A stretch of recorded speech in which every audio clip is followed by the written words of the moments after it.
श्री इम्तियाज जलील।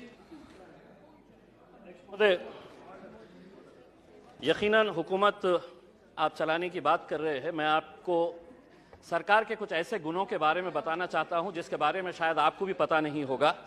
सरकार बहुत अच्छे तरीके से जादू का खेल भी खेलती है, और कैसा जादू का खेल खेलती है आंकड़ों समेत बताऊंगा। एक हाथ से देना और दूसरे हाथ से खींच के कैसा लेना, ये पूरे आंकड़े समेत बताऊंगा। इस वजह से बहुत ज्यादा विरोध करने की जरूरत नहीं है। अध्यक्ष महोदय, 8 फरवरी यानी कि कल के दिन रिजर्व बैंक ऑफ इंडिया ने रेपो रेट 25 बेसिस पॉइंट से बढ़ा दिया है।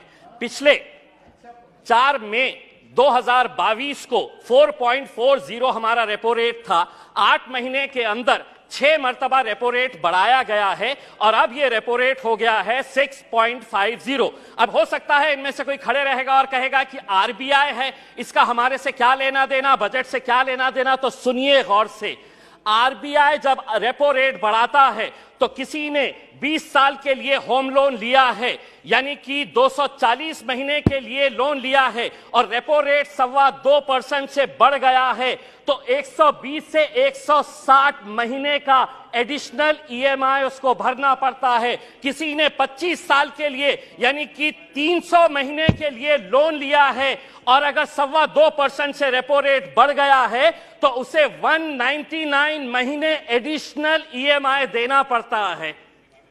आप कहेंगे कि हमारा इससे क्या लेना देना, यही तो जादू का खेल खेल रहे कि आपने इनकम टैक्स के अंदर रिबेट दिए, बहुत सारे लोगों को खुश किया, और सैलरीड क्लास को कहा कि हम तुमको इनकम टैक्स में रिबेट दे रहे, लेकिन अब जिंदगी के साथ भी और जिंदगी के बाद भी तुम्हारा ईएमआई चलता रहेगा, तुम्हारा लोन चलता रहेगा करके ये एक संदेश सरकार ने दिया है।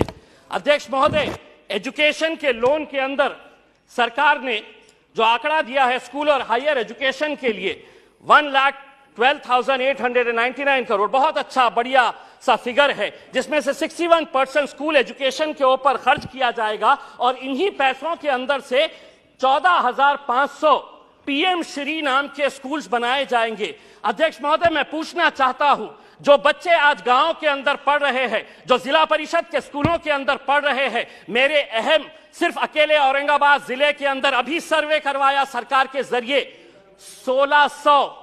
राणे साहब, आप महाराष्ट्र से आते हैं, अकेले औरंगाबाद जिले के अंदर 1600 ऐसे स्कूल्स हैं जिनके सर के ऊपर बच्चों के क्लासरूम्स के अंदर पक्की छत नहीं है, टीन के शेड के नीचे ये 1600 बच्चे तालीम हासिल कर रहे हैं। उनका कसूर सिर्फ इतना है कि वो किसानों के बच्चे हैं, वो गरीबों के बच्चे हैं, वो मजदूरों के बच्चे हैं। आप बनाइए नए स्कूल्स, लेकिन आपके पास 1 साल बचा हुआ है, यह अहद करिएगा, प्रधानमंत्री जी को कहिएगा कि पीएम श्री नहीं, उन पूरे स्कूल को हम पीएम महाश्री नाम देंगे। अगर 1 साल के अंदर ये 1600 औरंगाबाद जिले के स्कूल्स को अगर आप बदलते हैं तो हम भी कहेंगे। अगर 1 साल के बाद अगर ये कर पाते हैं तो इम्तियाज जलील यहां पर खड़े रहकर कहेगा, वाह मोदी जी वाह। दूसरी ये बात है अध्यक्ष महोदय, माइनॉरिटीज के बारे में मैं ये बताना चाहता हूं। राणे साहब, हम तो फूल थे, तुमने हमें कांटा बना दिया, और अब इसी कांटे से कहते हो कि चुभना छोड़ दे। नहीं छोड़ेंगे, हम लड़ेंगे, क्योंकि इस मुल्क के ऊपर जितना आपका इख्तियार है उतना इम्तियाज जलील का भी इख्तियार है। अगर आप हमारे साथ नाइंसाफी करेंगे तो हम खामोश नहीं बैठेंगे, हम लड़ेंगे। क्या वजह है कि आज फाइनेंस मिनिस्टर हमको इस बात का जवाब दे कि कैसा 38%, कौन सी ऐसी मिनिस्ट्री है जिसके अंदर 38% का बजट कम कर दिया गया है। 1913 करोड़ रुपया आप हमारे गायब कर देते हैं, और आप ये उम्मीद करते हैं अध्यक्ष महोदय, आप ये उम्मीद करते हैं कि हम खामोशी से इसको बर्दाश्त कर लेकर के। मैं आपको बताता हूं कि नीति आयोग की पॉलिसी डॉक्यूमेंट है, the action agenda and the strategy document ने क्या कहा है। Muslims and other religious minorities in India have been lagging in several development indicators including educational attainment, gender equality and workforce participation। इसके बावजूद भी आप 38% हमारा बजट कम कर देते हैं। 2022-23 के अंदर आपका टोटल बजट जो था उसके अंदर माइनॉरिटीज के हिस्से में कितना आया, तो 0.12%। इस बार जो बजट आपने दिए हैं वो कितना हुआ है, बी अगर देखा जाए तो 0.07%। अध्यक्ष महोदय 2 मिनट।